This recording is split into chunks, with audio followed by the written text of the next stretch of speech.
पिपरो वेझो अछड़े थर जी ॻोठ मिठड़ियो लॻ गफ़ूर जे ढाणे में समा बिरादरी जे ॿिनि धुरियुनि में पुराणे तकरार तां झेड़ो थी पियो, जहिड़े फायरिंग सबबि 45 वरहनि जो अब्दुल गफ़ूर वलिद मोहम्मद आलिम मौक़े ते ई क़तल थी पियो, जॾहिं त कुआरियूं ऐं लठियूं लॻण सबबि मुश्ताक वलिद सलाह ॿिए धुर जा मोहम्मद इलियास वलिद मोहम्मद आलिम खमीसो वलिद सोडो समो ज़ख़्मी थी पिया।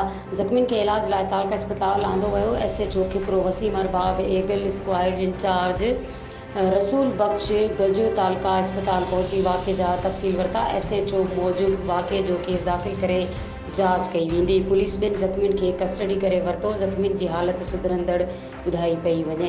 जश्न आज़ादी जे पुरमुसरत मौक़े ते ऐं मुबारकबाद जे इश्तिहारनि जी बुकिंग जारी आहे। राब्तो कंदा 0308316188। मज़ीद खबरों और तफसीलात के लिए विजिट करें हमारी वेबसाइट www.awamiNewsHD.com।